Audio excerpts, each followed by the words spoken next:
I came home a day earlier than anyone expected.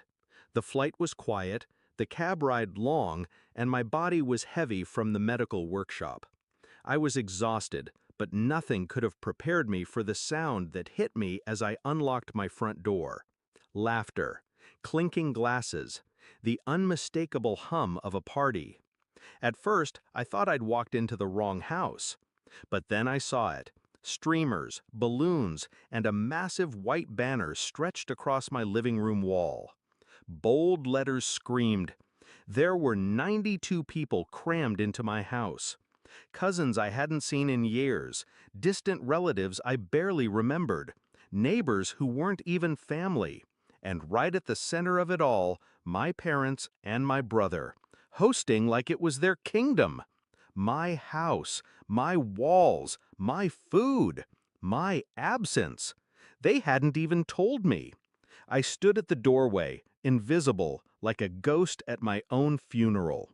My mother brushed past me with a tray of drinks, not even noticing.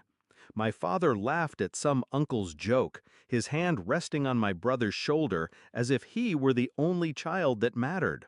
For a split second, rage boiled up my throat. I wanted to scream, to shatter glasses, rip down that banner, and drag every last one of them out by their necks. But instead, I smiled. A small, quiet smile.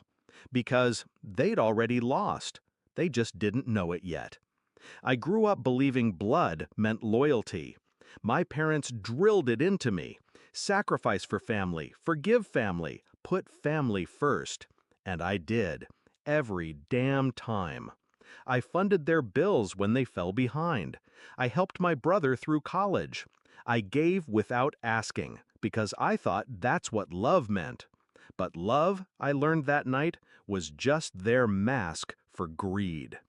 As I slipped upstairs to my room, my sanctuary already invaded by coats piled on my bed, I realized something with crystal clarity. I wasn't family to them. I was a resource, an ATM, a silent provider they didn't need to invite because they thought I'd never stop giving. They were wrong. The next morning, while they were still nursing their hangovers, I packed my essentials into a single suitcase. Laptop, documents, jewelry, the important things. Then I made a call to my lawyer. Within a week, the house, my house, was on the market. It sold faster than I expected. Quietly, efficiently. I had all the papers ready. The money went directly into an account none of them could touch. I bought myself a new place across town. Smaller, but mine. Untouched. And the best part? I didn't say a word. I let them live in blissful ignorance, believing they still had their playground. Until the eviction notice landed in their hands. 2 weeks later, my phone lit up like a Christmas tree. 105 missed calls. My brother's name flashed over and over again. The voicemail started calm, then frantic, then furious. "How could you do this?" he screamed into the receiver. "This was our home, our home." That phrase almost made me laugh. I listened to every voicemail like music, each one a note in the symphony of their downfall. When he finally got through, his voice was ragged, desperate. "You've ruined us. Do you understand? Everyone saw the notice. Everyone knows. You humiliated us." I waited. Silence stretched. Then I said the only thing that mattered. No. I reminded you whose house it really was. Click. I ended the call. I didn't need to confront them face to face. The humiliation was already complete. The family that had gathered so proudly under that banner, "Family means forever," now whispered about the son and daughter who'd been tossed out, about the parents who had been evicted like squatters. Their empire of appearances collapsed. Their reputations, once polished, turned to ash. And me?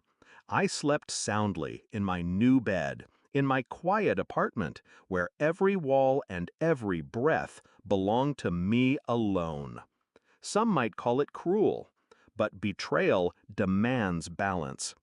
They thought I'd always be the quiet one, the giving one, the forgotten one. What they never realized is that silence isn't weakness. Silence is preparation. They handed me the knife when they excluded me. I just chose where to cut. And as I stood by my window one night, watching the city lights flicker, I whispered the truth aloud for the first time. Family doesn't mean forever. Respect does. And I finally had both from myself.